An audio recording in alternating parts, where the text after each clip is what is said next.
Hi everyone, I'm Anna. I'm Rina. I'm Trisha, and you're listening to My Book Bestie Said It's Good, a podcast by three friends with different book tastes. Sit back, relax, and get bookish with us.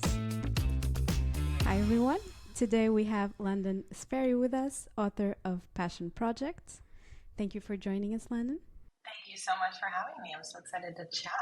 I think our first question for you is probably the most obvious question, which is what made you write a book in general? Because we understand that you have a background in Theater. Yes, musical theater, yeah. Fine art as well. Yeah.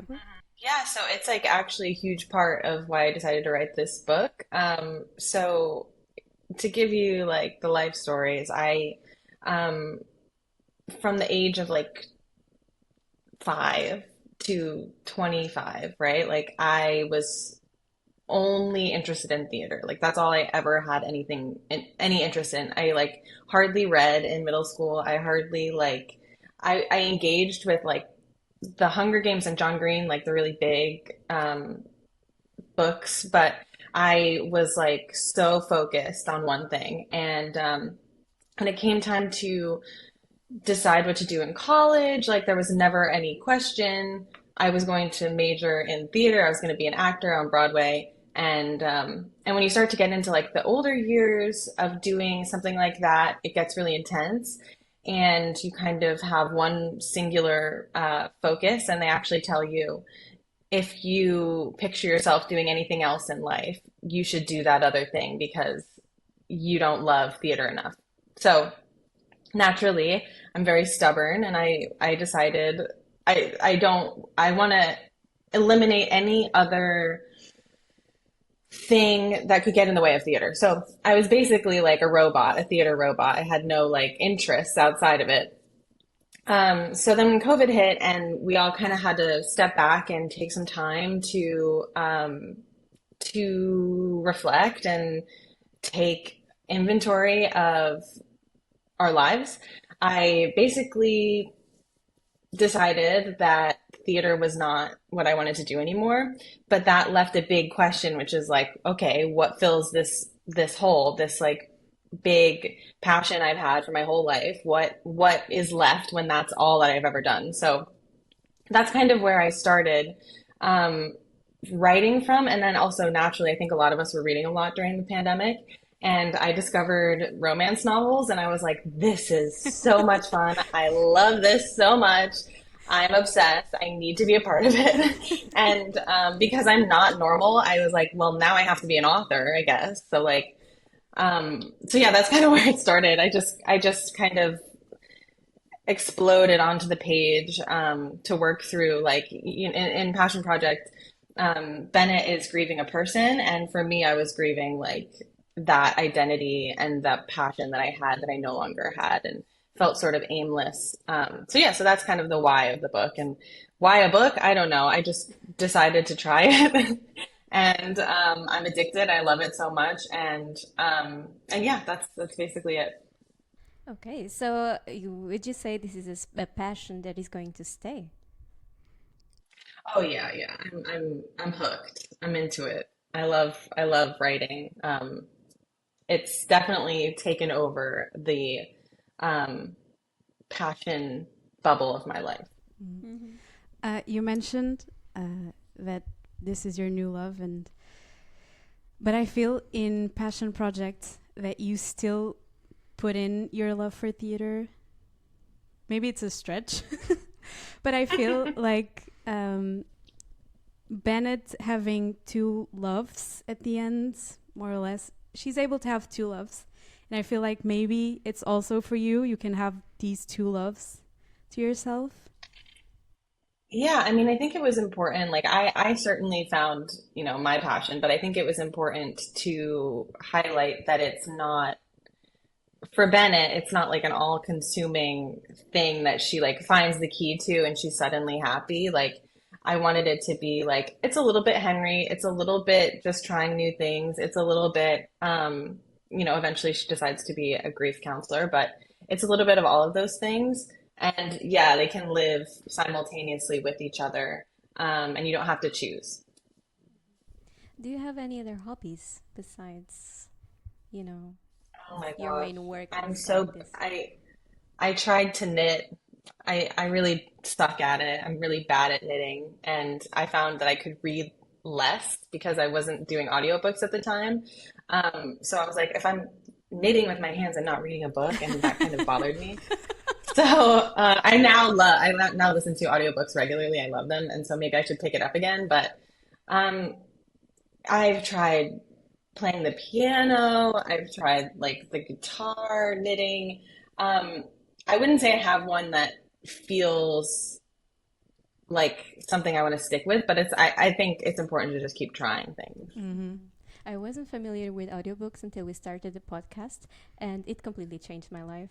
Now I'm even like Hmm. working and listening Same. to my audiobooks, and suddenly, my Goodreads challenge is just woo. Hmm. So thank you, I girls. completely agree. I live in New York and I pound through audiobooks on my subway time. It's like my favorite, and it takes away like any boredom of my Mm-hmm. life. So I totally agree. Totally changed my life. I love audiobooks. Shout out. Going a little bit back to physical book. You said, or you mentioned that you are a sad girl romance author. Hmm. Can we ask why? Oh, I just think I'm a sad girl. We're all. I think yeah, I mean, it's what I gravitate to in like what I consume as well as what I tend to write. For this book particularly, Bennett has depression and anxiety, and she's dealing with that. And for me, like in my life, it's just something I can never not fold into every second of every day. Like it's just a reality of so many people that it's just part of their lives. And yeah, I think it's important to be honest, and it came out that way, and long live the sad girl. So we can expect sad girl romances in the future from you. Oh, I sure hope so, yeah. Mm. We love those too. Yes, Yeah. exactly. And I was Yeah. actually wondering if you would someday try to do like a reverse Grumpy Sunshine, you know? Oh, like he's grumpy? And she's a sunshine. Maybe. Like We'll he's the sad one. see. He's the sad one. Listen, I love a grump. I love like when I read, I'm like obsessed with reading a grumpy guy. But when I write, they always seem to be like very nice and kind and gentle. And I'm like, what am I projecting here? That I need a nice man. Like, I think we all read also for that, because we need to see a yeah, good one. yeah. Yes, absolutely. I wanted to ask, what was the first scene that you wrote? Like, how did you start writing your book? What was the first thing that you did? So I write always chronologically. I always start at the beginning and I end at the end. So with Bennett, it was the image of a girl in the bathroom on the Lower East Side, alone, puking her guts out. That kind of like spurred the entire book. And yeah, always front to end. I also love not knowing where I'm going. So it's like such an exploratory process for me drafting. I love to start somewhere and kind of let it tell me where it wants to go. Like I generally have an idea of where it wants to go, but once the characters are like real, they kind of dictate where it goes. Would you say that Bennett is the character that you relate to the most? Or do you relate to any of the characters or not at all? Yeah, I mean, I always say Bennett is as much me as Henry is me, and any character that kind of comes out in this book feels like different parts. And I don't know if you watched The White Lotus, but there's a part where Chelsea is saying like he's sunshine or I'm sunshine and he's despair, and one day one of us will win, and it just kind of feels like that's Bennett and Henry. And it's like I definitely relate to Bennett's sadness and I relate to Henry's hope. Oh, Oh, okay. So in a way, you'd be willing to go with someone and do all of those activities and help them find their passion. I think if they offered, sure. I mean, or if I offered, I guess. I don't know if I'd be the motor. That's I don't think I'd be the Henry in that. Yeah. When I was reading the book, I was thinking, if this happened to me in real life, I would be a little bit scared. Oh, I would What? go. I don't know. It's like, if the guy was like, oh, let's do all of these things, I'm like, are you a serial killer? Are you- Yeah. I mean, I think she says, like, are you going to Yeah. kill me? Yes, Yeah. at some point. Yeah. And that's so Bennett that's is so us. me. Yeah. Bennett is all Ladies, of us. if someone offers to do this, this is a PSA to anyone listening. If someone offers to do this, definitely public spaces Yes, Mhm. exactly. for the first Exactly. 2 or 3. Yeah. But I would go. It sounds so fun. Like, imagine someone inviting you to go volunteer for pets. Yeah, puppies. Or, You know, love it. At the tattoo class, I would definitely be there. Like, tomorrow, let's go. That sounds so fun. I would eat the melon. Good question. Did you ever did this tattoo workshop? Like, is it a thing with the melons and stuff? It's a thing. I've seen it on, I think I saw on social media that it was a thing. I've never been, but it does exist. Would you do it? Oh, sure. Yeah. Why not? But not like climbing up the building to the... I No, forgot the no, name. never. I would never do that. I'm so scared of heights. I was reading and I was Yeah. Yeah. scared. It was scary. Yeah, That It was Yeah. scary. that was actually, I think, my favorite part of the book. Oh. My favorite scene when they both go. That's one of my to the- favorite scenes. Yeah, when they both go and they're like, I feel like it's so intense. Because they're both afraid, but in this part, she's the one who kind of comes out of her shell and convinces him to do that. So it's kind of, I think, not the first time, but one of the first scenes where we really see how she has this hope as well inside of her, and it's not Henry just the one capable of pulling her up. I don't know. So I really like that scene, and I was gonna ask if you did it, but yeah, I would also never do it. I'm so No. afraid. So you can do at that particular site in New York, you can just go to the viewing deck, which is like a safe enclosed deck where you just can see the skyline. I've done that, but I would not do the harness part. Yes. Yeah. Only even that just sounds terrifying. Looking down and it's like a mirror and you Yeah. can see. Oh yeah. Was it hard to write that scene? Or let's say, what was the hardest scene to write for you? So I would say 2 answers for the hardest scene. One is in the bathroom at the frying pan. That scene, I probably rewrote it almost every time I edited the book, and in very small ways, just because I felt like it had to be perfect. And then the wedding breakup scene, I was so hard to write, and it moved by inches every single time I edited the book. And I really am proud of where it ended up because I feel like it was the most truthful and yeah, so those 2 scenes were the ones that definitely I worked the hardest on.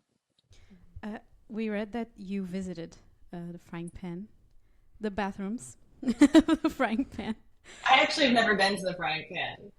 I had to have a friend who worked there tell me what the bathrooms looked like. Oh, I thought it was a friend that brought you there. yeah, same. Okay. No, she just told me. She just gave me descriptions. She was like, so you enter, and here you have the Yeah. mirror. If you were doing this Yeah, and thing I here, was trying to Google photos, and I was like, is this the bathroom or is this just a random bathroom that Google is telling me is the frying pan? She's like, no, that's the bathroom. So I'm imagining your FBI agent looking through your search history, why is he searching this? Speaking of which, what was the weirdest thing you've searched for the book? it was probably that. It was probably what do the bathrooms at the frying pan look like? Let me try to think what else. A lot of the stuff they do, the places they go, I have been to, or I have like a peripheral knowledge of. Probably the bathroom. That's fair. And so you've been, or you know, almost all the places that you wrote about. But I'm curious, why did you name the restaurant Rosencrafts? I never know how to say it. It's a really easy answer. I just like Shakespeare. Yeah, that was the. I just like Hamlet. Okay. And again, I'm an overthinker. Because I was like, supposedly they are useless characters in a way. I like fun, the best friend character. Yeah. And I thought like, oh, maybe it's an homage or a meaning of Like giving them another meaning or putting them on the spotlight when usually they are not there because they're not like the main characters. Exactly. Thank you. I wish. I mean, I just, I like Hamlet. That's right. Oh, speaking of also other topics, because we spoke about Hamlet, and then I remember Pride and Prejudice, which you mentioned in the book as well. And I wanted to ask, Bennett's mother chose her name supposedly because of Pride and Prejudice. Was it also the reason why you chose her name? Oh yeah, for sure. I love Pride and Prejudice. It's my favorite love story. Which one is your favorite character? In Pride and Prejudice, probably Mr. Darcy. I love him. But I liked the idea of her. So my name is London. My name is relatively unique. And I liked the idea of having a character who had a unique name and had opinions about it. Like, she didn't feel like it fit her. And it doesn't really fit her. But she kind of learns to appreciate it. And she does love the source material that the name comes from, because who doesn't love the 2005 Pride and Prejudice movie with Keira Knightley? It's the best. Did you also read the best? Did you also read the book? I did, yeah. It's one of the best of all time. Yes. I've never read the book, so I have to. Yeah. Another one for the TBR podcast. Where did you get your inspiration for Henry's name, or did you just chose did you just chose it, or? It's so funny. Always my female main characters have well thought out names, and they're all like, really carefully curated, and the boys are just like names that I like. They just happen. It's just Henry. They're just there. Boys' names. Random. I think Henry is such a good book boyfriend name. So I just really liked it, and I went with it. That's fair. There was something else that I wanted to ask about the shrimps in tap water in New York. Is that a thing? As a European, I'm shocked. That's a real thing. Listen, New York has the best tap water. I promise. But yes, there are shrimps in it. I mean, not like shrimp. They're like microscopic. It's like, yeah, I think it's to kill the bacteria or something like that. It's to help with the water. That's so strange. Yeah. Yeah, when I read it, I just came back from New York, actually. And I was like, oh, are you telling me that I was drinking this all the time? But I did search, and the water is you could drink it, and it was good. It's good water. So I was like, okay. Yeah, so New York has good tap water. And we're not hurting any shrimps by drinking the water, I hope. They're not really shrimp. They're microscopic. It's such a cute add-on for the book. Yeah, why did you decide to put that on there? For me, the most important thing about building a character is hearing their opinion on things and hearing what they think about. That's not necessarily even what's going on. And I just thought she would think about it. I don't know. With Bennett, I think she has a lot of opinions on a lot of things, and she normally only tells them to herself. And so it's when Henry comes, it's maybe he can hear them. I love Bennett so much. She's so oblivious in a way, But very relatable. Yeah, Yeah. yes, very relatable. There were a lot of scenes that I related to. One was, for example, the scene where she says that in her apartment they only have light furniture because it's too permanent. If it's not light, and I was like, yep. Or the push and pull thing. How many of us have like had crappy furniture from like IKEA that is barely surviving? You know, Exactly. me. Same.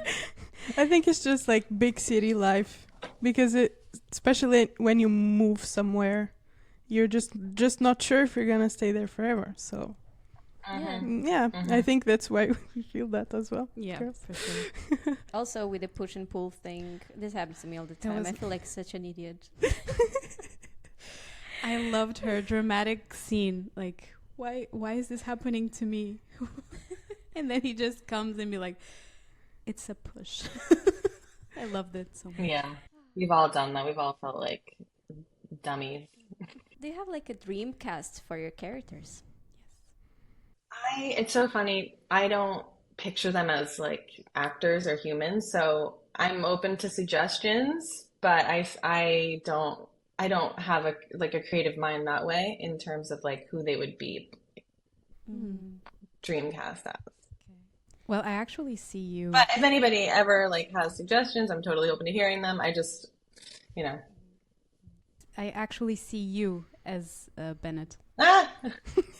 That I'm retired. I'm retired. No more. But I see you. I don't know why. I was reading the character, and I've seen a picture of you before, and I was like, oh my god, it does look like the author. I agree. Right? I completely agree with that. But I was thinking about the girl that plays Leah in The Good Doctor. She also has short hair in the movie. She's called Paige Spara. I'm gonna try to show a picture. She like has short hair, and she, in the series she has this very happy energy. But I would love to see her do exactly the opposite and play this sad girl in a movie. I think like Florence Pugh could do it really well. I just like her. So just an I'm just a fan. Yeah. But she's a sad girl, you can tell. Like she's got sad girl energy. I love how you include the sad girl energy, but at the same time you have like such funny moments. Like I think that's also why it's relatable, because we are also like this. For sure. Yeah, I mean, the saddest people I know are also the funniest people I know, and that's just tends to be how it is. So Don't it makes expose sense us. to me that I know it makes sense to me that a book with like maybe a more serious tone would also be like super funny. So that was my goal, and I hope I achieved it. You mentioned you like romance. Can I ask you what is your favorite trope? Or do you have a favorite trope? I like them all, really. I love friends to lovers is my favorite like dynamic. Yes. I love Only One Bed. I love Grumpy Sunshine. I love what else do I love? I mean, I'm a dream romance buyer because like I'll eat everything up. I love everything. There's like almost nothing I dislike. Yeah, same. I can totally relate to that. Do you have any favorite authors that you actually got to meet since you became also a writer? I met Elizabeth Everett, who writes historical romance, and she was like the first author I ever said, "Hey, I have a book coming out too." She's great, and her books are awesome, and I also love historical romance. It's one of my favorites. Who else did I meet? I met my conversation partner, Ella Dawson, who wrote a called "But How Are You Really?" A really, really awesome book. And she has a similar like sad girl golden retriever like dynamic that's really awesome. Who else was I able to meet? I'm still like a baby author here, so I'm like still haven't met a lot of people, but We do have a bet to do with you. Oh, okay. We didn't have a 10. But we were like, well, this is a I very love cute that. scene. So we were like, 5 for you, 5 for us. I love that. In which we bet that you will be a best-selling author. Oh, thank you. I mean, I'll bet against me, I guess. I'll take the other side. No. It reminded me of something because you're denying yourself this. So is the reason why your dedication is Mom, Pigs Are Flying that you did not believe in yourself? I mean, sort of. So my mom has always like loved flying pigs. I have a tattoo that she designed. Oh. I have like so many little sculptures in my office, my room, and like we have them at my mom's house. And yeah, I felt like the whole acting thing like really just wasn't working out for me. It was like so many closed doors, and it just felt like we kept thinking like, oh, someday something's gonna happen, something's gonna happen, something's gonna happen, and it just never did. It like really, truly never did. And yeah, since joining publishing, it's felt much more like the doors are open and the pigs are flying. So yeah, so it kind of definitely felt like that. That's very cute. Your Yeah. mom designed your tattoo. I love it, Yeah. actually. That was my first tattoo. Do you have others? Yeah, I got one on Pub Day to celebrate being published. Yeah, I have a couple. That's so cute. Are you I gonna? like to get them on my birthday. Oh, so you have 25? Just kidding. No. No. But do you think you'll do a tattoo with every book that you publish? Maybe. That sounds like Tradition, right? a fun tradition. Yeah. Yeah. Mm-hmm. It definitely felt appropriate for this book specifically because of the tattoo story. So, Did you choose that one? Someone designed it, or? oh, it's just a little sparkle. It's like it was less about what it was and more about The just meaning. doing it on the day. Yeah. Okay. I know it might be a little bit too early to ask this, but are you already thinking about your next project, your next book? I'm always thinking about what I'm doing next. So, yeah, I'm always writing. I'm always thinking up more sad girls. So, we'll see. Mm-hmm. So Excited. no sneak peek. Okay. I'm a sad girl. No, okay. Would you be able to say, for example, what tropes we could expect? Gosh, I think I'm bad at naming tropes. Okay. Maybe something else. It's not friends to lovers. Okay. Is it gonna be set in New York as well? Yeah, I think I'm not done with New York. So, Do you have a hate-love relationship with New York? oh yeah, I certainly do. I love it, but it certainly is. It's a character, and that's why I like writing it, is because it's so imposing on a life when you're living here. Yeah, I love New York, but I do also sometimes I'm like, I could go to the burbs. We have a little game to play with you. So we call it Passion Discovery, this or that game. Love it. So the first question is learn to DJ or take up stand-up comedian? No, Comedy. stand-up comedy, sorry. Yeah, Stand-up? I Okay. think I'm much more interested in making people laugh than dance. Aren't we all? Yeah. I would be so afraid of not being funny. though. Yes. Yeah. True. So True. Oh yeah. You say a joke and people are like, what? Yeah. Cree, cree, cree. Try salsa dancing or learn the violin? Ooh, violin. I think stringed instruments are so sexy. I love the violin, but learn to play. Yeah. First it was like, I know. And sex, I'm thinking about Tamlin from Akotar. Okay, think more about Julie Soto and the orchestra and, It's just you my know. Oh, brain. yeah. Mm-hmm. I'm sorry. Spend a day with a wildlife photographer or shadow a chef in the kitchen. Chef. Really? hmm I've spent many years working in the service industry, and I would love to write a service industry book. Oh, Ooh. this is this is a good insight also for Bennett that she's Yeah, yeah, okay, nice. I love a kitchen. And a man who knows how to cook. hmm Yes. Walk across a tightrope or ride a mechanical bull. How tall is it? The tightrope. You can decide. If it's like a building story, then I'm riding the bull. But if it's like, Like in a park with trees. yeah, that feels fine. That's fair. Yeah, I wouldn't go between buildings either. Eat something with 10 plus spicy peppers or eat something with 10 plus weird ingredients. Spicy. Really? You like spicy food? Mm-hmm.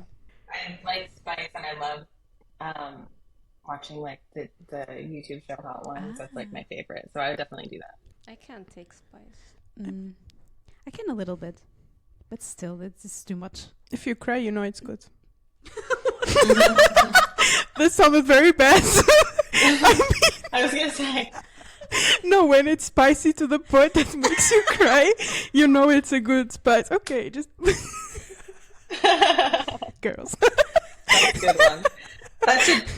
That should be my tagline. If you cry, you know it's good. I mean, yeah, also with romances. That's If you true. cry, it's good. Yeah. hmm Yeah. There's feeling to it. Build your own furniture or start a DIY home project. Oh, I don't want to do either of those. Maybe just a table.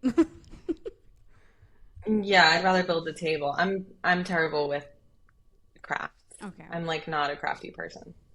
But you like Knitting. knitting, thank you. No, I didn't like it at all. I don't like it. Oh, Okay. I thought you enjoyed it but was just bad at it because of no, the I beginning. will both. If I'm bad, let's just say if I'm bad at it, I'm not enjoying it. Well, that's fair, but then, it takes practice as well. But I can relate. I'm also like stubborn. And if I'm trying to get something right and I keep on being bad at it, I'm like, no, this is stupid. Or I like didn't want to do it anyway. or it's not for me. Yeah. Not for me. Yeah. Try a deep sea fishing trip or go on a wilderness survival adventure. I think I'd go deep sea fishing. Survival adventure. I'm not a survivor. I would die. I'm not made to be in the wilderness. Learn to surf or try skydiving. Sir, I'm not jumping out of any plane. Yeah. I think we can No all way. agree on this one. Like, Yeah. Get into scuba diving or take up ballroom dancing. Probably ballroom dancing. so Pride and Prejudice code. Yeah. Last one. Go on a cooking tour of a country or train to become a chocolatier. A cooking tour. Yeah. I love food. But that you can also get a bit of that in New York for sure. Like you have so many restaurants there. It's like a little tour on its own, like a culinary tour. That's for sure, yeah. Friends and we went to a Michelin Indian restaurant last night. It was very lovely. Ooh, I love Indian food. I was going to ask if you have any events connected to your book scheduled. So I did, I already did my launch event at the Roped Bodice in Brooklyn, and then I did one in my hometown the following week. So those were the only two that I had planned for this book, but I will be in Queens on May 19th in conversation with Noreen Nanja for her debut novel, which is called The Summers Between Us, and it's really wonderful. And I will be speaking about her book But I will be in Queens on May 19th. I wish I was there. More books to add to the TBR after this interview. It's really good. It's like if Carly Fortune had a cousin book. It's very like summery at the lake in Canada. Oh, I love It's this. great. I love this. Awesome. Yep. More books. I'm gonna eat it up. I think those were all the questions we had for you. Do you have any questions for us as readers of your book? Yeah, not just us as podcasters. Yeah. I've never been asked that before. Well, I always would like to solicit to any readers if you cry during the book, please, I love getting selfies of people crying. So if that happens, take a selfie and send it to me. I love it. Yeah, I just, not so much a question. I just hope people like it and I hope people have a good time. And yeah, that's basically it. Well, I personally had an amazing time with your book. And I did cry. I did not know I should have sent you a selfie. But I did cry in the scene in the stadium. I also cried. Yeah, I also cried, but in the wedding vows. I cried like a baby. Yeah, I don't think I have a selfie though. I'm sorry. Okay. We have to go read it again. Yeah. Okay, and take a selfie. A scene that I cried, but happy cry. It was my favorite scene ever. It was the dancing scene at the restaurant. It's so simple, but it was so cute. I felt like I was there seeing them, and so I started crying, but happy tears. Oh, I do have one more question. I'm sorry, it's a bit out of the theme right now. But do you have any advice for future writers, for people who would like to write their first book? Since you went through it, do you have anything that you'd like to tell them? Just keep going. Just don't stop. Even if you think it's bad, like the only way to guarantee that you will never do it is to stop. So keep going. And and you can fix everything after. Oh. Just keep trying. I love that. Yeah. And pigs can fly. That's pigs can fly. That's a better one. Okay, I take that back. Pigs can fly. We'll just cut everything. That's what you said. Yeah, exactly. But okay, I think those were all our questions. Yes. London, we're not going to take more of your time. Thank you so much for being here, Oh no, my English is failing me. Thank you so much for joining us and participating in this Thank you for having interview. me. Yeah, and also getting to know you and the thoughts behind the book. It was really great as readers and as people. Yes, as people in general. As people I said who girls feel Thank you for having me. people who feel that they're not normal. Yeah. Nobody's normal. Nobody's normal, right? Right? Exactly. Yeah. Yes.